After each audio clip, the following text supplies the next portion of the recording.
This video contains detailed descriptions of forensic investigations and graphic content related to violent crimes. Viewer discretion is advised. Madalyn Murray O'Hare, America's most known atheist, disappeared from her Texas home in 1995 with her son John Murray and granddaughter Robin, as well as $600,000 from their organization. It was a local newspaper reporter playing forensic detective who helped solve the case. Get on board as we look into the notorious murder and kidnapping that rocked America for nearly a decade in San Antonio.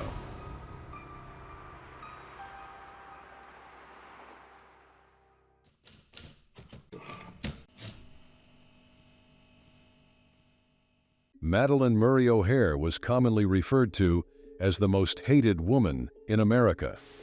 Records, Mr. Withers, is this a form of harassment? No, If it is, I will leave. I am creating the record, ma'am. No, you're not creating the yes, I record. am. You are wasting my time. These are... When you're done reading that, call me. I'll be in the ladies' room. Is it your understanding then that you have brought no Call documents me today? in the ladies' room when you are done. A devout atheist, she rose to notoriety in 1963 by opposing prayer in public schools. She carried her struggle to the United States Supreme Court and won. She founded the American Atheists, a nonprofit organization and journal that advocates for strong church-state separation. She also wrote pieces for Larry Flynt's Hustler magazine and appeared in an interview with Playboy. Madalyn O'Hare was noted for being difficult to deal with and was infamous for her outspoken nature. All right, then. Don't fuck with me. I have never encountered a more bitter, more distasteful person than Madalyn Murray O'Hare. Don't touch me. She was extremely foul-mouthed to the point that even though we were doing an interview about something that she wanted us to do a story on, we had to stop the interview in the middle because she was cursing so much. Here, you have a limited opportunity this morning to ask me questions. Why don't you get to the question? Madalyn, 77, her 40-year-old son John, and 30-year-old granddaughter Robin left without a trace from Austin, Texas in August 1995. The American Atheists crew discovered a message on their office door saying the O'Hares had been called away for an emergency and didn't know when they would return. John's Mercedes-Benz and Robin's Porsche were also missing. They did, however, leave behind their passports, Madalyn's diabetic medicine, and 3 pets. Madalyn may not have cared very much for people, but she sure loved those dogs, we were told. Couldn't get in touch with them, and I got concerned, so I started making phone calls, and then I called John's cell phone, and that's when Madalyn answered. However, Madalyn refused to reveal her location to board member Ellen Johnson. Johnson mentioned the calls were brief and tense, raising her concern that Madalyn and her son might be under some kind of duress. I questioned him about what was going on, and he tried to reassure me that everything was okay, and I believed it. Madalyn and John stopped picking up their cell phones within a month after that. When Ellen Johnson took over the American Atheists group during Madalyn's absence, she learned that more than $600,000 had gone from the organization's money account since the O'Hares disappeared. Suddenly, you have 3 people and a very large amount of money all disappearing at the same time, and this makes it far more interesting. John McCormack reported the disappearance for the Express News in San Antonio, Texas. Among the atheists, there was a very peculiar silence, but beneath it was a very profound concern. They were very concerned. They didn't know what to do. They hadn't really attempted to get any help from law enforcement. Nobody from the American Atheists reported the trio missing, and it wasn't until a year later that Madalyn's estranged son, Bill Murray, filed a missing person complaint with Austin police. Madalyn and Bill had a turbulent relationship. On Mother's Day 1980, Bill told Madalyn that he had converted to Christianity and was no longer an atheist. He subsequently went public, writing a book and making a film condemning his mother's views. My mother loved confrontation, and she never hesitated to use me as an accomplice in her scheme. She wanted to push the school prayer issue as far as she could, so she instructed me to keep a record of prayer and Bible reading at school. It was here in my home my mother made me a spy for the cause of atheism. Madalyn disowned him right away and Bill never talked to his mother, brother John, or daughter Robin again. Bill was not sure if his family's absence was the result of foul play, or if they had stolen the atheist's money and escaped. A year after Madalyn Murray O'Hare vanished with her son John Murray and granddaughter Robin, journalist John McCormack discovered what the American Atheists organization already knew. John Murray had withdrawn over $600,000 from their bank account just weeks after they disappeared. McCormack also examined John's cell phone records, which indicated he had been living in San Antonio, Texas, after he went missing. Many of the 200 calls sounded odd. They've been calling financial institutions, they've been calling airlines, they've been calling drugstores to get Madalyn's prescriptions. There were more than 150 calls. They called jewelry stores. One of those jewelry stores was on Frederickson Road in San Antonio. The owner stated that John Murray paid $600,000 in cash for gold coins. Even after Madalyn's son, Bill Murray, reported the three missing, the Austin Police Department showed little concern. There was no investigation by the Austin Police Department. It was a total joke. The police's approach may have been influenced by their impression that Madalyn and her family fled with the atheist's money, considering the situation as an internal matter. How can somebody that's that famous turn up missing with all that money and still no one wants to look for her?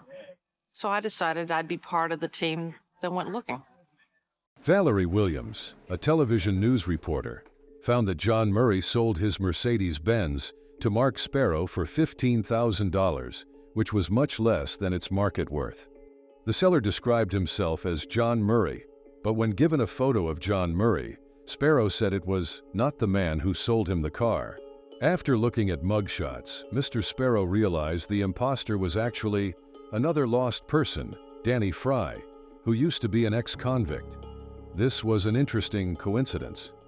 Police were told by Danny Fry's family that he was working with David Waters, an ex-convict who used to work for Madalyn O'Hare but had a falling out with her. She hired David Waters as her office manager in 1993. But after only a few months, she fired him, saying he stole $50,000 from the atheists group. Waters was accused of theft, but he chose a plea deal and paid back the money to stay out of jail. It made Madalyn very angry that the police let Waters off so easily. Using her position as an editor, she wrote a story for her magazine that called Waters a thief and suggested he had been having homosexual relationships while he was in jail for assault in the past. After reading the story, Waters is said to have vowed to get even. John McCormack, a journalist, called Waters and asked if he had anything to do with Madalyn's absence. But he spoke as though, it was the truth. McCormack found out that David Waters, Danny Fry, and Gary Carr, another former prisoner, were working together in Austin, Texas, around the time that the O'Hares went missing in August 1995. Shortly later, a man's torso with no head or pants was discovered in a Dallas river. They'd spent 3 years trying to figure out who it was, but they had no fingerprints, no dental, and they had no missing persons records that matched this disappearance, so they were totally stumped.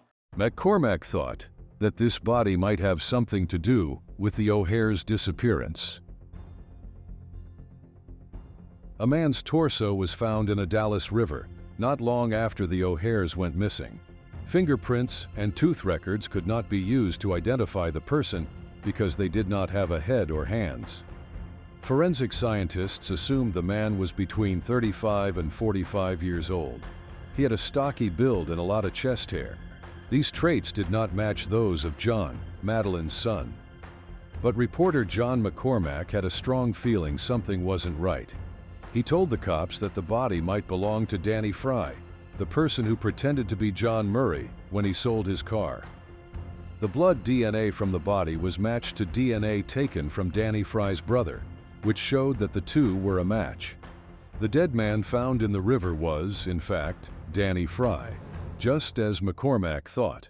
The blockbuster was when we could write a story that said that the headless corpse in Dallas was Danny Fry, and by the way, he was last seen with David Waters in Austin, and by the way, he spent his last month in San Antonio at the same time the O'Hares did, so that really kicked in the door.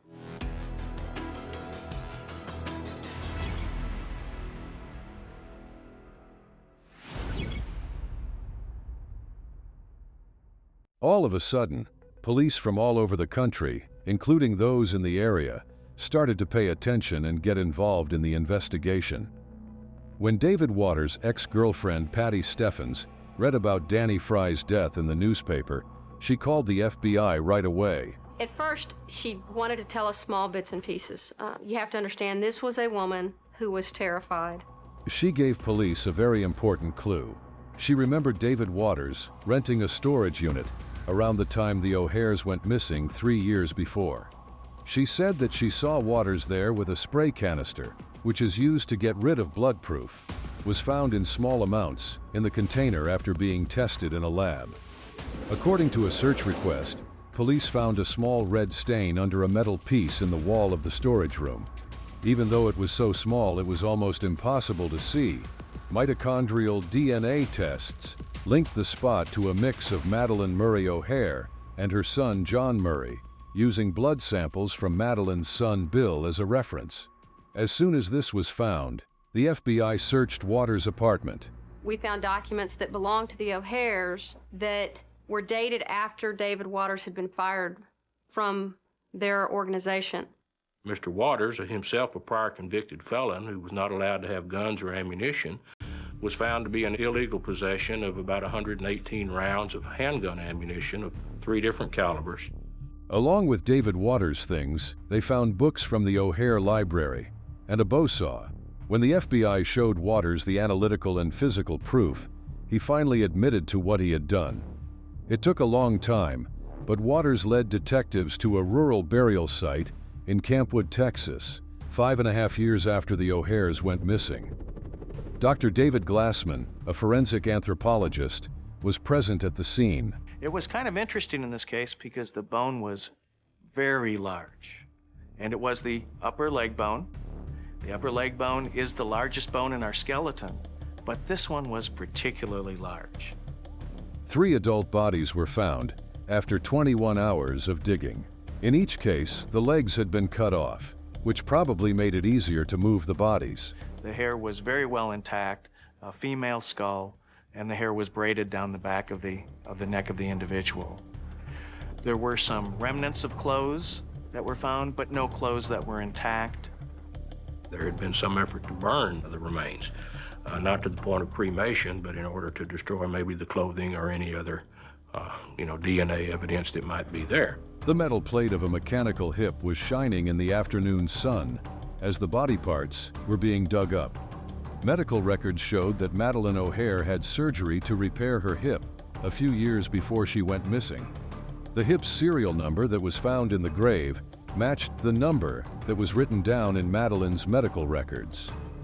Forensic dentists looked at the O'Hare's dental records and compared them to the heads that were found in the grave. This proved beyond a doubt that the bodies were those of Madalyn, her son John, and her granddaughter Robin.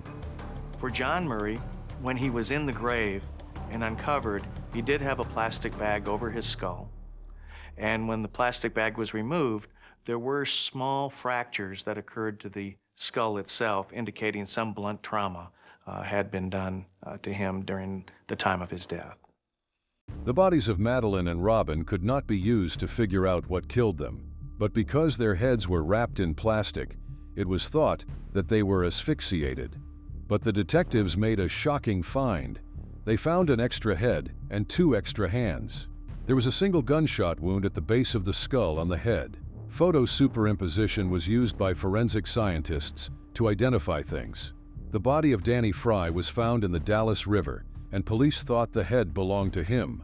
A picture of Danny Fry was taken and then compared to the head at the same size and angle. The 2 pictures were put on top of each other to see if the face traits lined up with the skulls. And the distance across the cheeks, and every area that I examined in the video superimposition matched up. The murder of the O'Hares was done out of anger over the negative and hurtful article Madalyn had written about David Waters. However, the reason behind Danny Fry's murder remained unclear. Years after the O'Hares went missing, forensic evidence showed that David Waters and his friends Danny Fry and Gary Carr were responsible for killing them. Patty Steffen, David Waters' girlfriend, told the cops that Waters planned to kidnap the O'Hares because of Madalyn's negative story about him. His girlfriend said he fantasized about torturing her, cutting off her toes. And so basically, I think this whole thing came down to not just money, but really ugly personal chemistry between two dysfunctional personalities. For David Waters, it was about revenge. He wanted the ultimate revenge on Madalyn O'Hare, and the money was just a byproduct. After taking the O'Hares hostage, Waters forced John Murray to take $600,000 out of the atheist's bank account and then walked him to a jewelry shop to turn the money into gold coins. It's likely that the O'Hares were already dead when Danny Fry pretended to be John Murray to sell his car. Danny Fry's own murder was linked to the fact that he was drinking too much. We knew that Danny Fry drank, and loose lips sink ships. And by what David had told Bob Fry about his brother, and that was, you know, your brother has a big mouth, could be the thing that caused his death. When David Waters tried to hide the crime, he made a number of very important mistakes. Even though the room was cleaned with bleach and water, forensic experts found a small amount of blood 3 years later. They used mitochondrial DNA to figure out that the blood belonged to John Murray and Madalyn O'Hare. DNA testing and skull picture superimposition methods were enough for scientists to figure out who Danny Fry was, even after his head and hands were cut off. Waters, ironically, never got to enjoy the $600,000 he took from the O'Hares, as it was stolen from him. Well, his first mistake was putting his money in a storage locker up in Austin and having three bozos from San Antonio who were looking for used TVs open up the locker with a master key and find a suitcase with $500,000 in gold. This is not safe. Stand back. David Waters was sentenced to 80 years in prison for his involvement in the case. Gary Carr, his accomplice, was sentenced to life imprisonment. Mr. Carr fully admitted his role in involvement with David Waters in the abduction, robbery, and murder of the O'Hares. And he indicated that he had assisted in dismembering the bodies and putting the body parts in 55-gallon drums in a storage unit here in Austin. It was a nice, neat ending. They found the bodies, the bad guy goes to prison, and, you know, the hero's right off into the sunset. John McCormack is regarded as a hero in this case due to his persistence, while forensic science plays an important role in determining the truth. We'd probably still be scratching our heads as to who this person was. A lot of times I kind of forget about the case when the next case comes in, and so I really don't have one that always jumps to mind, but I'll remember this one for a long time.